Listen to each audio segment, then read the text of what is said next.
My sister Lena died when a drunk driver ran her off the road. He survived. She didn't. She was the only real family I had left. We'd been on our own since Lena turned 18. Our mom kicked us out so she could move in her new boyfriend and his kids, like we were furniture she didn't need anymore. For a while, we bounced between relatives and friends. Couch to couch. Bag to bag. Eventually, we saved enough to rent a small apartment together. We moved in on my 22nd birthday, and we lived there for 3 years. Just the two of us. Lena and I were inseparable. We were close in age, close in everything else too.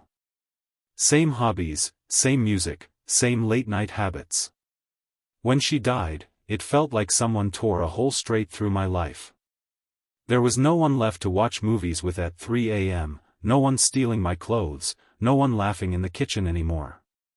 At first, I didn't know how to process it. I kept expecting to hear her footsteps, or see her sprawled on the couch when I got home. But the apartment stayed silent. Heavy. Empty. I avoided her room until a few days after her death. That's when I started looking through old photos. Pictures of us at the beach, birthdays, vacations we took every year. I wanted to remember her the way she used to be before I had to see her in a coffin. I don't know how long I sat there going through albums and shoeboxes. But when I reached a photo of us standing in front of a large metal sculpture in a city park, something felt wrong. I clearly remembered Lena standing right next to me, her arm over my shoulder. But in the photo, she wasn't beside me anymore. She was standing slightly in front of me instead. At first, I thought my memory was failing. I pinned the photo to the wall and checked it over and over. But every time I looked, she was closer. By the third day, the background was gone. I was gone. The only thing left in the photo was Lena, pressed against the surface like she was trapped inside it. That's when I noticed her face had changed. She wasn't smiling anymore. Her expression was twisted, somewhere between grief and rage. Her eyes looked wet, strained, almost desperate. When I tilted the photo under the light, I saw it. Small raised bumps. Where her fingers were pressing from the inside. I tore the picture apart immediately. But it didn't stop. Every photo I destroyed, she started moving in another one. Faster each time. I panicked and shredded every physical picture I could find. Then I went through my phone. My laptop. My tablet.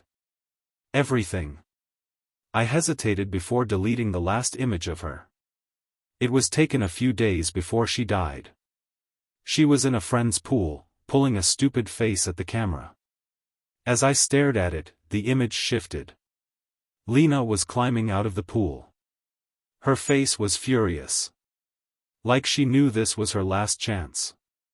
Her arms stretched toward me, reaching past the screen. I deleted it before she could finish. Every image of my sister was gone. I told myself it wasn't really her. That whatever was trying to escape the photographs wasn't Lena. It had her face, but not her soul. I checked the apartment one last time. No photos left. I felt safe. Until the funeral. At the church, I stood near the entrance, staring at the small crowd. Family we barely spoke to. Friends who felt like strangers. I wondered briefly if our mother even knew her daughter was dead. When I saw the coffin, my body locked up. Lena lay inside, peaceful. Her hair arranged neatly. Her lucky ring still on her finger. Something felt wrong the longer I stared. Then people started whispering. Where did her picture go? I turned toward a memorial banner beside the coffin. It read in loving memory of Lena. The photo behind the text showed a familiar bridge. I remembered it instantly. That bridge was where she took her graduation photos. Except she wasn't there anymore. A scream echoed through the church. She's gone. I ran forward and looked inside the coffin. It was empty.